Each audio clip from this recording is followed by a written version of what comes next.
Hey there guys, a new video for you today, and it's about a much discussed topic, the metronome use. Right off the bat, I will agree with most people that you need a metronome as a practice tool. It can be just a simple click, or a drum machine, or the drummer playing on a record. It's pretty much the same thing, and it's invaluable in your practice. No one can deny this. You need to play on time, you need to know how to subdivide the beat, and things like that. The real problem with a metronome starts from the notion that it helps you build technique on the guitar, or that it corrects your technique, or that it helps building speed and things like that. You know the drill, a little up in the metronome, and with enough practice you get faster, you get better at technique and things like that. Those things, in my view, are wrong. Why? Because when you are building your technique or trying to correct some aspects of it, a metronome is actually more of a hindrance than help. What I mean by that? For example, when you want to concentrate on your technique, you have to be aware of many things at once, and basically ask yourself a lot of questions at the same time. Questions like that. For example, am I grab the pick too tight? Am I use the optimum amount of pressure to fret the notes? Am I fretting just before the fret wire?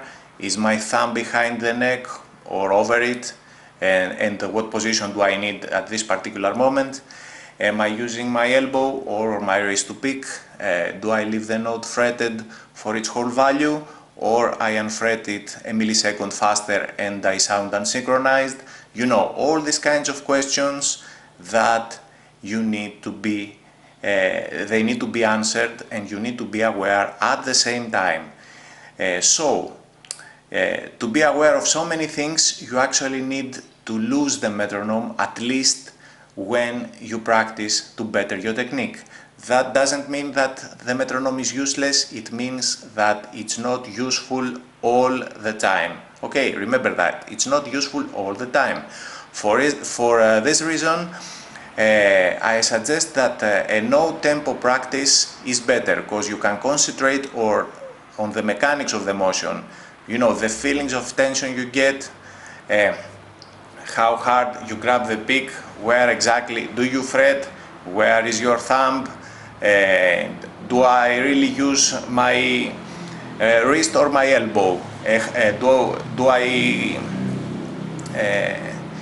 I feel tension on my shoulder, things like that, or my whole body. You need to be aware of all those things and keep them in check. You really can't do it if you really can't do it if you hunt for the metronome click. Okay, that of course doesn't mean that you won't use a metronome. Of course you will, but first you need to spend a lot of time doing this kind of practice, no tempo practice. Okay, just to be aware of all those things. Doesn't matter the speed,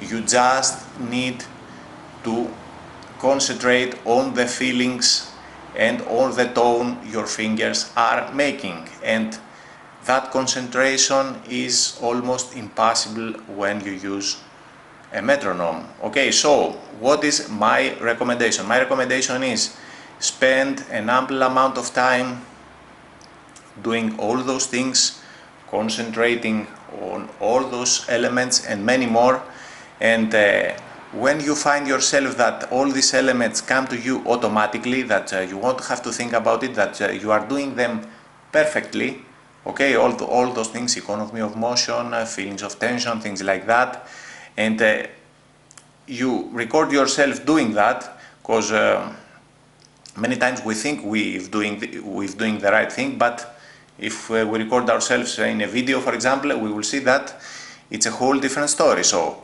if you see that all of these elements are perfectly down, then you can start hunting for the metronome click.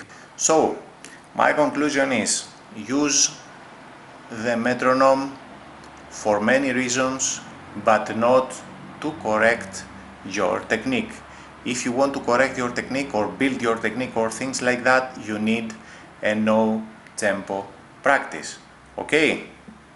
So combine the two, the metronome practice and the no tempo practice, but know in which case each one is beneficial. Okay?